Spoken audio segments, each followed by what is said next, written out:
하나님 말씀 사사기 15장의 말씀입니다. 사사기 15장 1절에서 20절까지의 말씀, 388장의 8쪽에 있습니다. 구약성경 사사기 15장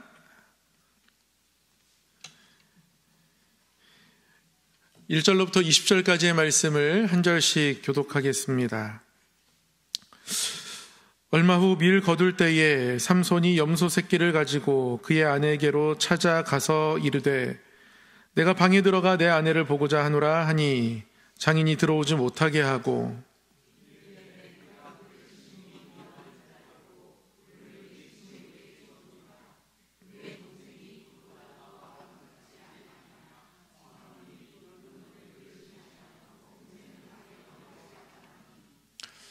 삼손이 그들에게 이르되 이번은 내가 블레셋 사람들을 해할지라도 그들에게 대하여 내게 허물이 없을 것이니라 하고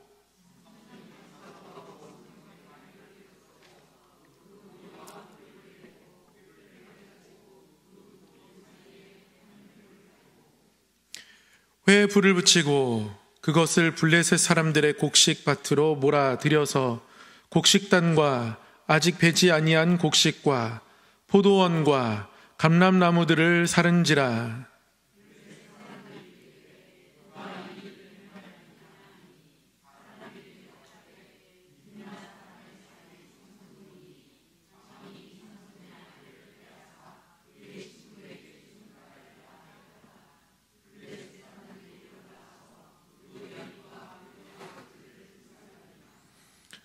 삼손이 그들에게 이르되 너희가 이같이 행하였은즉 내가 너희에게 원수를 갚고야 말리라 하고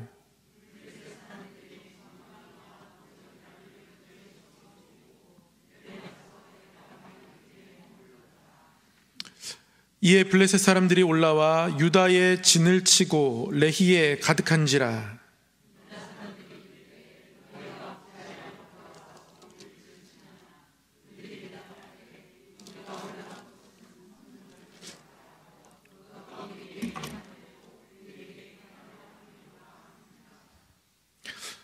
유다 사람 3,000명이 에담 바위 틈에 내려가서 삼손에게 이르되 너는 블레셋 사람이 우리를 다스리는 줄을 알지 못하느냐? 네가 어찌하여 우리에게 이같이 행하였느냐 하니 삼손이 그들에게 이르되 그들이 내게 행한 대로 나도 그들에게 행하였노라 하니라.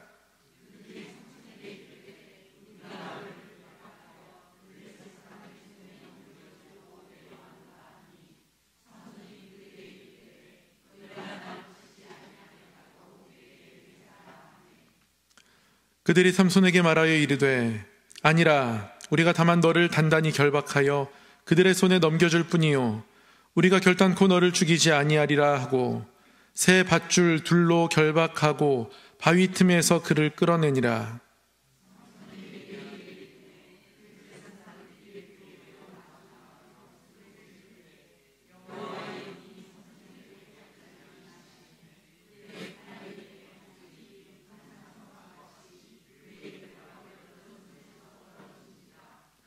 삼손이 나귀의 새 턱뼈를 보고 손을 내밀어 집어들고 그것으로 1,000명을 죽이고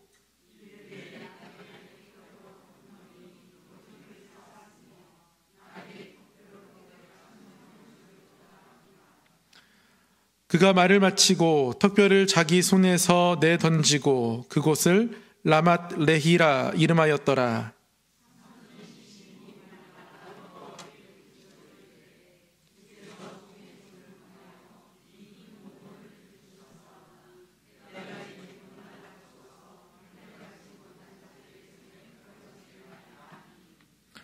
하나님이 레이에서 한 우묵한 곳을 떠뜨리시니 거기서 물이 솟아나오는지라.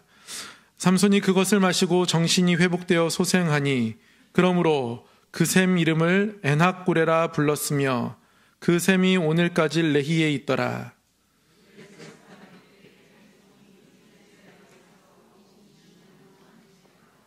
아멘. 오늘도 하나님 말씀 앞에서 우리가 말씀을 배우고 또 말씀을 따라 살며 순종하고 또 말씀에 비추어서 우리의 삶을 돌아볼 때에 하나님이 우리의 모습을 조명해 주시고 하나님 앞에 조명받으면 우리의 앞길을 하나님께 맡길 수 있는 믿음을 주십니다. 그 은혜가 우리 가운데 임하기를 간절히 소망합니다. 오늘은 사사 삼손의 이야기 15장의 말씀을 통해서 세 번째 시간 함께 공부해 보도록 하겠습니다. 삼손의 이야기가 성경에 아주 길게 기록되어 있습니다.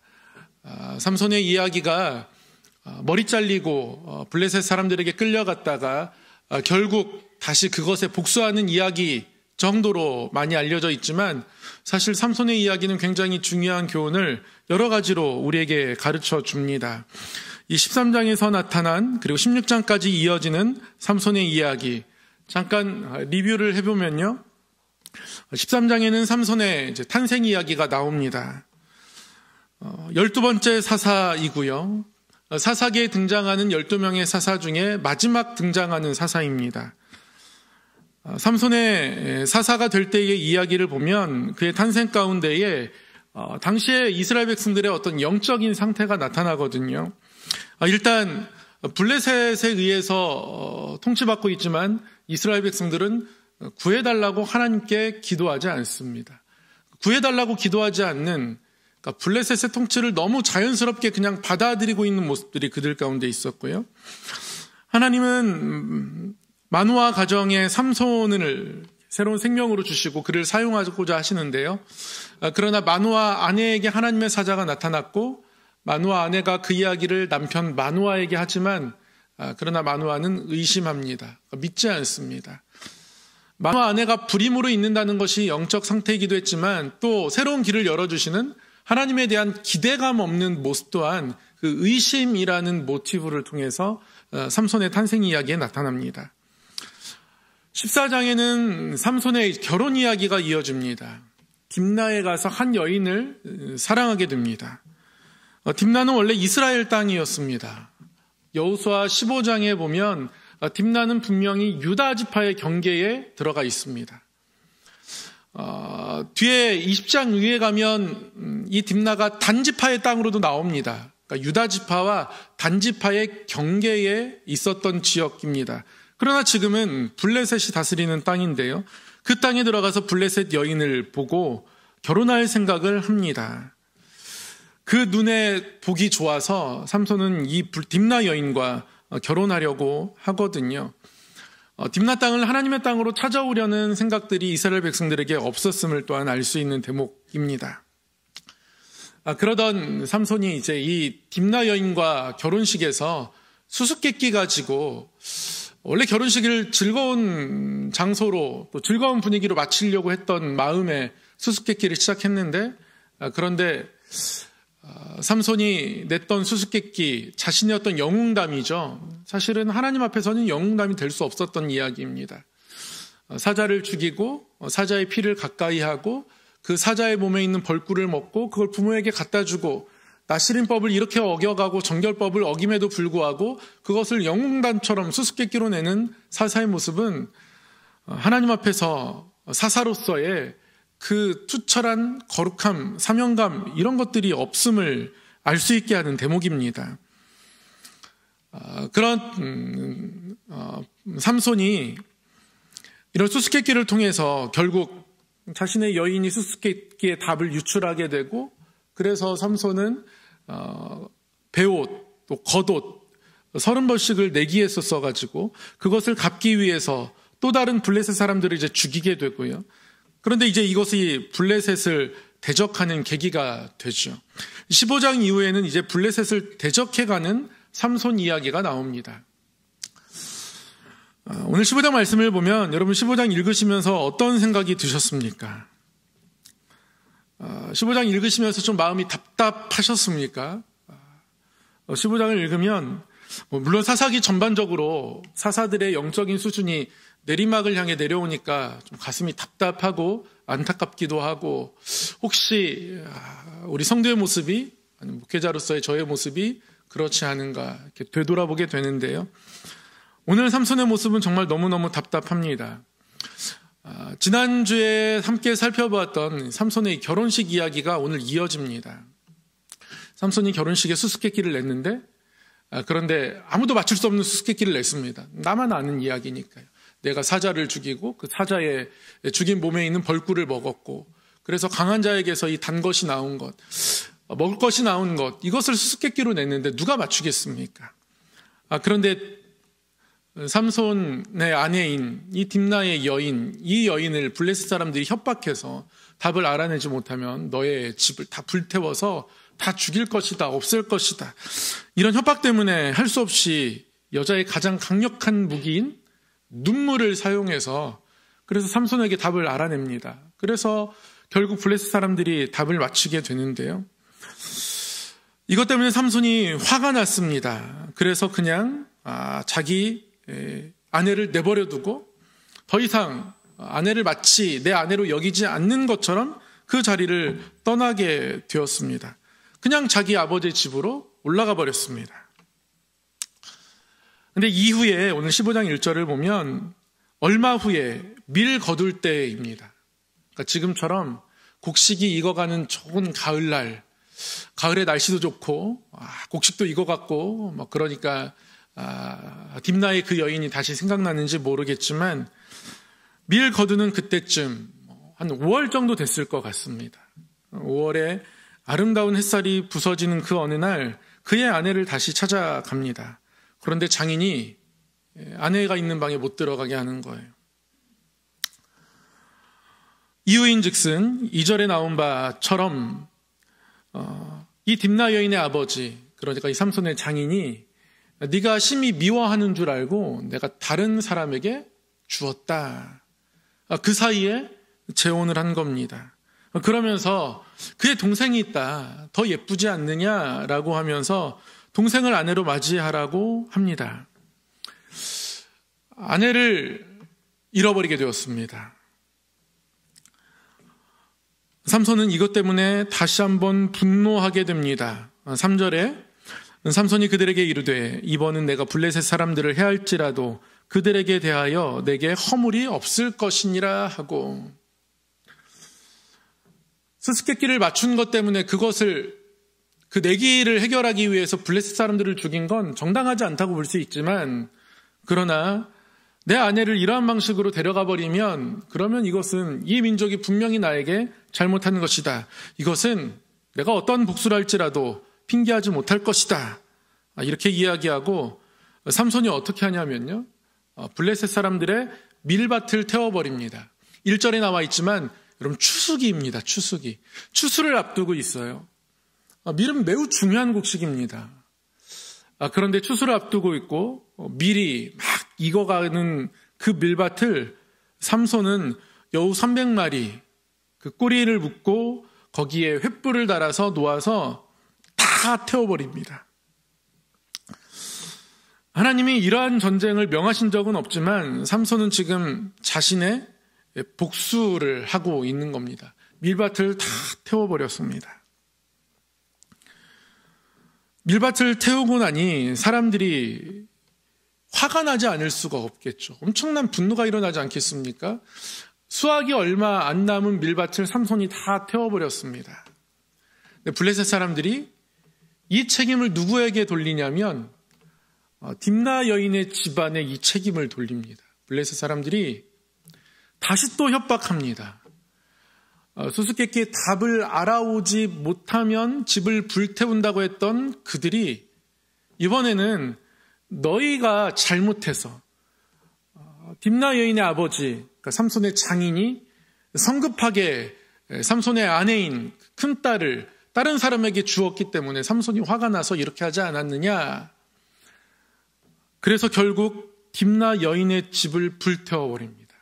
그러니까 삼손에게 복수하지 않고 삼손을 화나게 만든 게 딥나 여인의 집안이다 해서 그 딥나 여인의 집을 불태웁니다. 블레셋 사람들의 어떤 잔인함과 폭력성이 나타나는 부분이에요. 동족이어도 아주 잔인하게 대합니다. 동족이어도 아주 폭력적으로 대합니다. 이 무명의 여인은 동족에게 이용당하고 버림받는 비운의 여인이 되었습니다. 삼손이 이 이야기를 듣고 다시 또 복수를 합니다. 복수의 복수가 이어집니다. 하나님과 상관없는 전투가 계속해서 이어지는 겁니다. 자신의 감정의 분풀이를 하는 거죠. 그래서 삼손은 블레셋 사람들의 정강이와 넓적다리를 크게 쳐서 죽입니다. 블레셋 사람들을 드디어 죽이게 돼요. 블레셋 사람들을 벌써 죽인 게 수수께끼에 대한 내기를 걸었던 옷을 마련하기 위해서 에그론에 내려가서 블레셋 사람 30명을 죽였던 적이 있는데 여기서 또 블레셋 사람들을 죽입니다. 이후에 삼손은 집으로 돌아가지 않습니다. 에담 바위로 돌아갑니다. 삼손이 집으로 돌아가지 않는 이유가 있습니다. 벌써 이 일들을 통해서 블레셋이 요동하기 시작하는 것을 삼손이 알고 있습니다. 블레셋을 요동시키면 삼손의 동족들이 삼손을 결코 좋게 보지 않습니다. 그러니까 블레셋에 저항하는 것이 일종의 금기처럼 되어 있었던 거예요. 이게 너무 답답합니다. 블레셋 사람들을 쳐 죽인 것 때문에 삼손이 고향 땅으로 돌아갈 수가 없게 되었어요. 삼손은 어디에 가냐면 에담 바위로 갑니다. 에담 바위에 몸을 숨깁니다. 갈 곳이 없습니다. 이 에담 바위의 이 에담이라는 뜻은요, 항상 솟구치는 샘이라는 뜻입니다. 끊임없는 근원이라는 뜻입니다. 삼손이 갈 곳이 없습니다. 갈 곳이 없고 에담 바위 틈에 숨어 있습니다. 성경에서 바위는 자주 하나님의 보호와 피난처로 묘사가 되죠. 다윗도 바위 틈에 숨었습니다. 바위 틈에서 하나님이 나의 피난처가 되신다고 고백하기도 합니다. 모세도 출애굽기 33장에 보면 하나님께서 내가 너와 함께 갈 것이다. 너의 모든 여정에 함께하면서 가나안 땅에 도착할 때까지 내가 내 영광을 나타낼 것이다. 하나님의 영광이 나타나면 하나님의 심판도 나타나거든요. 하나님의 영광이 나타날 때 죄는 소멸되게 되어 있습니다. 그때 하나님이 모세에게 내가 너를 바위 틈에 넣어두고 내 손으로 너를 덮을 것이다. 이 바위 틈에 관한 찬양은 우리도 많이 부르는 찬송의 고백으로 가지고 있습니다. 메마른 땅을 종일 걸어가도 나 피곤치 아니하며 저 위험한 곳 내가 이를 때면 큰 바위에 숨기시고 주 손으로 덮으시네. 바위 틈은 그런 곳입니다. 언제부터 그 바위가 에담 바위였는지는 모르겠습니다. 그러나 바위의 이름이 에담, 항상 솟구치는 샘, 끊임없는 근원이라는 것으로 봐서 큰 바위가 있고 거기에 뭔가 물이 흐르고 한동안 숨어 있어도 물을 해결할 수 있는 그런 어떤 피난처를 제공하는 것을 경험할 수 있는 곳이었던 것 같습니다. 이 에담 바위에서 갈 곳 없는 삼손이 동족에게도 갈 수 없고 블레셋에도 갈 수 없는 그 삶의 자리에서 하나님을 조금 알게 됩니다. 결론적으로 먼저 말씀을 드리면 삼손이 블레셋과 다시 한번 큰 전투를 치르게 되는데요. 이 전투 이후에 삼손은 기진맥진하게 됩니다. 그런데 기진맥진한 삼손이 하나님께 부르짖습니다. 삼손이 처음으로 하나님께 기도해요. 하나님이 물론 삼손을 사용하기 위해서 하나님의 영으로 함께 하십니다. 힘을 주시는 때가 있어요. 하나님의 영이 삼손에게 막 임할 때가 있습니다. 하나님이 우리에게 그렇게 역사하실 때가 있습니다. 알아서 하나님이 우리를 챙겨주실 때가 있는데요. 왜 그렇게 하시겠습니까? 원래 하나님 다 알아서 챙겨주시는 하나님이야. 그러니까 하나님께 맡기고 나는 그냥 살아가면 돼. 하나님이 그러한 삶의 방식으로 이 땅을 살아가라고 그렇게 하시는 게 아닙니다. 여러분, 기도하지 않는데 하나님이 알아서 해주시는 경우가 많이 있습니다. 근데 그걸 통해서 하나님이 원하시는 건 그러니까 하나님께 더욱 기도하며 앞으로 살아가라는 뜻입니다. 삼손이 처음으로 하나님께 기도합니다. 하나님 앞에 강력하게 부르짖습니다. 두려워하는 마음도 있고 겁도 났던 모양입니다. 블레셋 사람들을 나귀 턱뼈로 쳐 죽인 이후에 그 무기를 가진 사람들을 이 턱뼈 하나로 쐈으니까 얼마나 힘들었겠습니까? 쓰러질 것 같습니다. 기절할 것 같습니다. 그런데 여기서 기절해버리면 그러면 블레셋 사람들에게 잡혀가 죽습니다. 그래서 삼손이 기도하거든요. 하나님께 부르짖습니다. 하나님, 저 여기서 쓰러지게 그대로 두시면 저 죽습니다. 하나님, 저 여기서 그냥 쓰러지면 망합니다. 삼손이 하나님께 기도합니다. 그때 거기서 오목한 곳에서, 패인 곳에서 갑자기 하나님이 샘이 나게 하셨다라고 말씀이 기록하고 있습니다. 그 샘의 이름을 뭐라고 불러요? 엔학고레. 부르짖는 자의 샘이란 뜻입니다. 기도하는 자의 샘이란 뜻이에요. 그러니까 에단 바위에서, 거기서 샘이 솟아나는 바위에서 지내면서 하나님이 나에게 또한 이런 샘을 주실 수 있는 하나님이시라는 것을 그래도 조금 배우게 된 겁니다. 그런 에단 바위가 있었습니다. 우리도 이 땅 가운데 살아가면서 하나님이 우리를 에단 바위에 두실 때 그 경험을 가지고 하나님께 기도할 수 있는 은혜가 있기를 바랍니다. 하나님이 우리 삶을 함께 하시고 우리 삶을 알아서 다 챙겨주시는 하나님이시지만, 그래, 하나님이 이렇게 인도해 주시니까, 하나님이 이렇게 함께 해주시니까 진짜 하나님께 앞으로 맡기며 살아가야겠다. 우리의 가정의 일들, 건강의 일들, 이 모든 것들을 다시 하나님께 맡기며 나아가는 믿음. 그래서 이 에단 바위가 다시 우리의 기도를 통해서 엔학고레로 이어지는 은혜가 저와 여러분에게 있기를 간절히 소망합니다. 그런데 이 에단 바위에 있는 동안 안 일어났으면 좋겠는 일들이 삼손에게 일어납니다. 삼손이 에단 바위에 이제 숨어 있는 동안 어떤 일이 일어나냐면, 그야말로 블레셋과의 어떤 전면전이 일어나지 않을까라는 위기가 조성됩니다. 블레셋 사람들이 군대를 정렬해 가지고요, 레히라는 지역에 진을 쳤습니다. 이 레히 지역은 유다 지파의 땅입니다. 이 단지파, 이 딥나가 블레셋 땅이기도 하지만 유다 지파의 땅이기도 하였고 단지파의 경계이기도 한 것으로 봐서 블레셋은 유다 지파, 단지파 구분하지 않고 그 지역을 찾아온 것 같습니다. 레히 지역에 진을 찌고요, 그 유다 지파에게 묻습니다.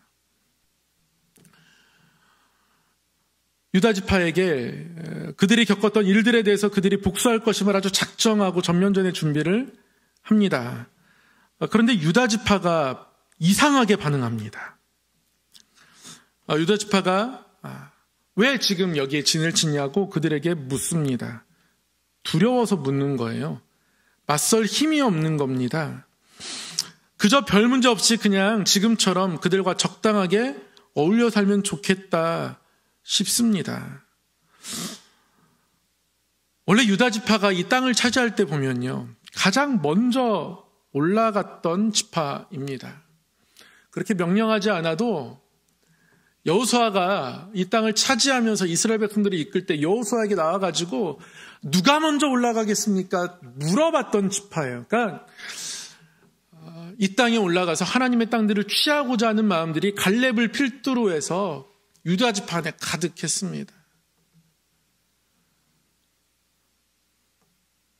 그런데 그랬던 유다 지파, 그 유다 지파가 지금은 영적인 힘이 하나도 없습니다. 앞서고 싶었던 열정이 하나도 없습니다. 다 메말라 버렸습니다. 세상과 어울려 살아가는 동안 다 말라 없어졌습니다. 블레셋이 우리가 삼손을 결박하기 위해서 여기에 진쳤다고 하거든요. 삼손을 결박하는 게 목적이라고 하니까 그때 유다 지파가 어떻게 하는지 아세요, 여러분? 여러분 11절을 보십시오. 유다 사람이 어디를 가는지 아십니까? 삼손을 결박하기 위해서 블레셋 사람들이 진쳤다고 하니까요, 유다 지파 사람들이 3,000명의 사람을 어디로 보내냐면 에단 바위로 보냅니다. 삼손이 있는 곳으로 가요. 그리고 그 3,000명이 뭐라고 합니까? 유다 사람 3,000명이 에단 바위 틈에 내려가서 삼손에게 이르되 너는 블레셋 사람이 우리를 다스리는 줄을 알지 못하느냐? 네가 어찌하여 우리에게 이같이 행하였느냐 하니, 삼손이 그들에게 이르되 그들이 내게 행한 대로 나도 그들에게 행하였노라 하니라. 그럼 블레셋 사람들이 우리를 다스리는 줄 알지 못하느냐? 이게 유다 사람들의 입에서 나온 이야기입니다. 블레셋 사람들이 우리를 다스린다고 했던 이야기. 이 에단 바위가요, 삼손은 그래도 하나님의 은혜를 조금 경험하는 자리였는데요. 그런데 이 에단 바위가 반면 유다 사람들이 볼 때 삼손이 그냥 숨어 있는 곳이고요. 전혀 하나님의 보호하심을 그들은 기억하지 못하고 고백하지 못합니다. 에단 바위가 누구에게나 에단 바위가 아니더라고요. 솟구치는 샘의 바위가 누구에게나 에단 바위가 아닌 겁니다. 영적으로 말라버린 사람에게는 하나님에 대한 기대와 소망이 하나도 없습니다. 그들은 하나님이 그들을 다스린다 고백하지 못합니다. 조금만 시간을 거슬러 올라가면 기드온도요, 말로는 물론 나중에는 금을 거뒀지만 그래도 하나님이 우리를 다스린다는 고백을 하면서 사사의 직분을 감당하고 백성들을 그렇게 이끌었는데요. 그런데 그런 고백이 없습니다. 누가 다스린다고 고백해요? 블레셋이 우리를 다스리고 있는 중이다, 그렇게 고백합니다. 현재 진행형으로 아주 너무 분명하게 고백해요. 블레셋이 다스린다도 아닙니다. 블레셋이 다스리는 중이다. 이 다스린다는 말, 이 모실림이라는 말, 다스리는 중이다라는 뜻이에요. 지금 실권이 누구에게 있는지 너무 정확하게 짚고 있는 겁니다. 블레셋이 다스리는 왕인 줄 알지 못하느냐? 너 블레셋이 우리를 지금 다스리고 있는 중이잖아. 이런 관점과 태도를 가지고 오히려 왜 그랬냐고 삼손을 질책합니다. 여러분, 세상에 물들면 이렇게 됩니다. 세상에 물들면 하나님의 편인 사람들이 자꾸 소수가 됩니다. 교회가 세상에 물들면 그렇게 됩니다. 자꾸 세상의 방법들을, 세상의 논리들을 교회로 가져오기 시작합니다. 이 시대 가운데 누가 우리를 다스리고 있는가? 우리는 정말 정직하게 되물어야 합니다. 하나님이 우리를 다스린다고 우리는 고백해야 합니다. 그리고 하나님이 우리를 다스린다고 고백한다면 여러분, 하나님 앞에 기도해야 합니다. 하나님이 우리를 다스린다고 고백하면, 그러면 우리 스스로 우리를 가장 잘 아시는 분이 하나님이심을 인정해야 합니다. 거기서 모든 일이 일어납니다. 왜 우리가 하나님이 우리를 다스리신다는 사실을 자주 잊게 됩니까? 내가 나를 가장 잘 알고 있다고 생각하기 때문에 그렇습니다. 여러 가지 이유가 있겠지만 내가 나를 가장 잘 알고 있다고 생각합니다. 그런데 사실은 제가 이제 어제 오늘 이틀 동안 이렇게 기도원에 다녀왔습니다. 잠깐 동안 이렇게 그 곤지암 그 산속에 갇혀서 기도하면서 또 산책하면서 이렇게 쭉 돌아보니까요, 그제서야 조금 보이는 부분들이 이렇게 보이더라고요. 하나님 앞에 정직하게 서면 저를 가장 잘 아시는 하나님께서 말씀해 주시는 것들이 있습니다. 저에게 다시 한번 하나님께서 회복하게 해주신 것은, 하나님께서 자격 없는 사람을 세워주셔서 하나님의 일들로 감당하게 하신다라는 것이었습니다. 이제 공동의회를 위해서 하나님, 헤롯의 누룩이나 또는 바리새인의 누룩이 없게 해주십시오. 순전한 사람들을 세워주십시오. 그런 마음들을 가지고 이제 기도하러 갔거든요. 이제 한 목사님이 제가 이제 기도원 가기 전에 막 이것 때문에 기도원 간다고 제가 막 그랬더니, 그래서 잠깐 식사를 하자고 하는데 제가 뭐 그래서 못할 것 같다고 거절을 하면서 말씀드렸더니, 가서 기도 많이 하고 오라고 그러면서 그런 얘기를 하시는 거예요. 일꾼을 세우려고 하다 보면 얻는 일꾼도 있지만 잃는 일꾼도 있지. 그러면서 한 일꾼도 잃어버리지 않도록 기도하고 오라고. 그래서 또 하나의 기도 제목을 가지고 기도원에 갔습니다. 근데 기도하면서 하나님 저에게 주신 마음이 뭐냐면, 자격 없는 네가 이 일들을 감당하고 있으니 마땅히 돕는 자들이 필요하지 않겠느냐. 사도 바울이 밀레도에서 에베소 장로들을 초청합니다. 일부러 청해요. 그러니까 일부러 보고 싶었던 거예요. 지금부터는 주일 설교 예고편이 될 것 같습니다.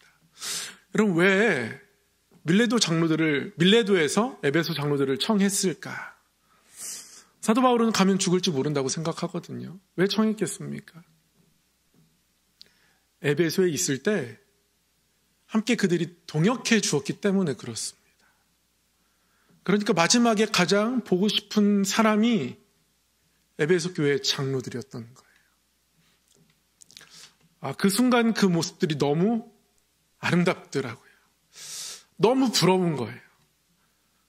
그래서 진심으로 하나님의 사람들을 세워주셨으면 좋겠습니다. 저는 그냥 5년이 되었으니까, 시간이 흘렀으니까, 그런 일들이 우리에게 필요하니까 그 정도로 생각했던 것 같습니다. 그런데 자격 없는 자에게 하나님의 일들을 감당하게 하셨으니 그 일을 돕는 사람이 마땅히 필요하지 않겠느냐. 하나님 그런 갈급함들을 주셔서 하나님 저에게 일꾼을 붙여주셔야 합니다. 더 간절한 마음을 하나님께서 기도해 주시더라고요. 기도하게 하시더라고요. 그래서 기도하는 자리에서 기도할 때에 비로소 나를 가장 잘 아시는 하나님의 통치를 경험하게 되는구나. 그렇게 깨닫게 되었습니다. 그래서 이 이틀의 짧은 시간이었지만 저에게는 모슐림의 시간이 되었습니다. 기도원이 고백했던 고백이 우리에게 삶으로 이어지는 은혜가 있었으면 좋겠다 싶습니다. 기도원이 왕이 되어달라는 백성들의 고백 앞에서 기도원은 나는 너희를 다스리는 왕이 될 수 없다. 그렇지 않겠다. 나의 아들도 그렇게 하지 않을 것이다. 왜냐하면 여호와께서 너희를 다스리기 때문이다. 이게 기도원의 대답이었거든요. 훗날 기도원은 사실 이 고백을 지켜가지는 못합니다. 왕이 되진 않았지만 그들에게 전리품 중에 금을 걷어가면서 왕의 옷을 입으면서 왕처럼 되어져요. 하나님이 왕이시라는 고백을 가지고 살아가지 않으면 우리는 이 땅 가운데서 더 크신 하나님의 은혜를 경험할 수 있는 기회를 잃어버리고 맙니다. 유다 사람들에게 삼손이 저항하지는 않습니다. 삼손은 너희가 나를 죽이진 않지 않겠느냐. 죽이진 않을 것이다. 그냥 넘기려고 한다. 그래 그럼 묶어서 넘겨라. 삼손이 그냥 밧줄에 묶여서 블레셋 사람들에게 넘겨줍니다. 그런데 그곳에서 삼손은 나귀턱뼈로 블레셋 사람 1000명을 죽입니다. 그냥 그 줄이 불에 태워지는 것처럼 그냥 끊어졌습니다. 그리고 삼손은 블레셋 사람들과 온 힘을 다한 전투를 치릅니다. 그래서 그곳을 삼손은 라맛 레히라고 부릅니다. 턱뼈의 산, 턱뼈의 산. 턱뼈로 많은 사람을 죽였습니다. 15장 16절에 보면 삼손이 이 전쟁에서 이 나귀턱뼈로 블레셋 사람들을 죽인 이후에 이런 노래를 해요. 나귀의 턱뼈로 한 더미 두 더미를 쌓았으며 나귀의 턱뼈로 내가 1000명을 죽였도다 하니라. 내가 1000명을 죽였다고 자기 노래를 합니다. 그러니까 드보라와 바락의 노래와는 전혀 다릅니다. 그러나 이러한 노래를 하고 있는 삼손은 쓰러지고 맙니다. 쓰러지고 맙니다. 하나님 깨닫게 하시는 거예요. 깨닫게 하시고 거기서 다시 하나님께 부르짖으면서 하나님 제가 죽을 것 같습니다. 하나님께 부르짖었더니 하나님께서 샘을 주십니다. 말씀을 정리하겠습니다. 어떠한 삶 속에서도 여러분 하나님이 다스리신다는 사실을 절대 잊지 않아야 합니다. 블레셋의 블레셋의 통치를 무저항으로 받아들이는 모습, 이 유다 지파의 모습은 여러분 이 시대의 문화 속에서 젖어 사는 우리의 모습과 오버랩됩니다. 신앙이 세상의 흐름에 동화되어가는 모습들이 있습니다. 물질로도 많은 것을 할 수 있고 내가 많은 것을 결정할 수 있고 내가 할 수 있는 것이 많아지는 것만큼 내가 나를 가장 잘한다고 생각하기 때문에 그렇습니다. 여러분 이 시대는 우리를 그렇게 세상에 속한 사람으로 만들어내고자 합니다. 이 세대를 본받지 말고 오직 마음을 새롭게 함으로 변화를 받아야 합니다. 로마서 12장의 말씀이죠. 하나님의 뜻을 늘 분별하고자 하나님께 기도하며 살아가야 합니다. 그래서 하나님이 우리를 다스리신다는 사실을 우리의 고백을 통해서 또한 우리의 무릎을 통해서 하나님 앞에 보여야 합니다. 바라기는 저는 우리 새벽재단의 새벽 예배에 하나님 앞에 나오는 기도하는 우리 성도님들의 숫자가 늘어났으면 좋겠습니다. 금요 기도회 때 기도하는 숫자가 늘었으면 좋겠습니다. 또 제가 알기로도 여러 우리 성도님들은 거리나 건강이나 여러 이유로 또 그 시간을 지켜서 기도하는 것으로 알고 있습니다. 그 시간에 우리 여전대 회원을 통해서 같이 시간을 정해서 기도하는 모습들을 알고 있습니다. 너무너무 귀합니다. 그렇게 기도가 퍼져가는 모습들이 우리 교회에 있어서 그래야 교회가 세상에 물들지 않을 수 있고요. 그래야 교회가 지치지 않을 수 있습니다. 그래야 교회가 시험에 들지 않습니다. 계속 말씀을 준비하고 기도할 때마다 하나님 주시는 마음들은 기도하라는 마음이에요. 결국 기도를 통해서 염려도 이기고 기도를 통해서 우리의 갈증을 해소하고 다시 소망을 보게 되는 것이 이 영적인 침체의 이 시대 속에서 우리가 해야 할 일입니다. 해내야 할 일들입니다. 2020년 기독교 인구가 20%에서 2023년 16%가 내려갔고요. 다시 조금 올라가는 추세라고 하지만 여전히 사실은 힘듭니다. 한 잡지에서 세문안교회 이상학 목사님이 글을 기고하셨던데요. 그 길을 기고하시면서 또 다른 통계 자료를 인용하셨던데 2030년이 되면, 그러니까 지금부터 5년 후가 되면 기독교 인구가 한 11% 정도로 내려가지 않을까 이렇게 예상하는 글을 쓰셨더라고요. 그런 글들을 읽으면서 사사기를 또 읽고 있으니까 더욱 그런 것 같습니다. 그래도 하나님은 사사시대의 이 영적인 내리막 속에서도 사용하시고자 하는 사람들을 계속 찾고 계신다는 것을 알 수 있어요. 계속해서 사사들을 세우고요. 그러면 하나님께 사용되는 사람이 되십시오. 하나님을 더 알아가면서 하나님의 은혜를 더 삶 가운데 경험하게 될 것입니다. 세상 것으로 많이 채워보셨잖아요. 늘 부족하지 않습니까? 좋은 것으로 먹고 좋은 것으로 입고. 온라인 시대가 점점 강화되면 강화될수록 사람에게는 몸을 챙기는 마음이 생긴대요. 그래서 생각해보니까 그렇더라고요. 맛집, 아니면 화장품, 향수, 이렇게 몸에 하는 것은 계속해서 호황을 누립니다. 특히 젊은 세대는 더더욱 그렇습니다. 온라인에 더 많은 삶이 묶여있는 세대이니까요. 그럼 서울에서 가장 핫한 동네가 성수동이라고 합니다. 그런데 성수동에서도 이렇게 가장 이렇게 핫한 곳은 결국 이렇게 맛집, 먹는 곳, 그리고 향수, 몸에 하는 곳이라고 기도원에서 성수동에서 목회하시는 목사님을 만났는데 그런 말씀을 이제 해주시는 거예요. 우리의 몸 가운데 계속 뭔가를 이렇게 채우려는 노력들을 우리가 계속 합니다. 근데 그런 것들이 결국 우리에게 영적인 만족을 주지 못하잖아요. 이 시대 속에서 결국 하나님으로 채워질 때 우리의 영혼이 평안함을 누리게 되거든요. 그렇게 하나님을 왕으로 모시고 살아갈 수 있도록 하나님 앞에 기도하고 하나님의 뜻을 분별하며 하나님 안에서 살아가는 저와 여러분 되었으면 좋겠습니다. 사랑의 하나님 아버지, 오늘도 말씀 앞에서 하나님의 음성을 듣게 하심을 감사합니다. 하나님 아버지, 에단바위에서 삼손이 하나님의 은혜를 더욱 알듯 다시 그래서 하나님 앞에 부르짖으며 하나님의 샘을 찾게 되듯 하나님 무지하고 연약한 삼손에게도 그렇게 영적인 깨어남을 주셨듯 우리에게도 영적으로 깨어나는 시간들을 주시고 계기들을 주시고 그래서 더욱 하나님 앞에 기도하게 하시고 하나님 그 기도의 자리가 나의 소중한 자리가 되어지게 하셔서 하나님 앞에 하나님의 손길과 그 통치 아래에서 살아가는 주의 백성 되게 하여 주시고 하나님 이러한 약속으로 말미암아 우리 성함교회가 이 시대 가운데에 일하고자 하시는 하나님의 도구가 되며 하나님의 동역자가 되어서 주의 일들을 이루어가게 하여 주시옵소서.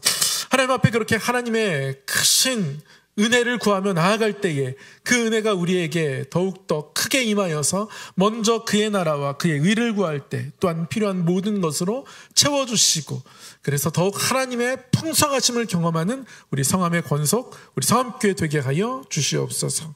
믿사오며 예수 그리스도의 이름으로 기도드리옵나이다. 아멘.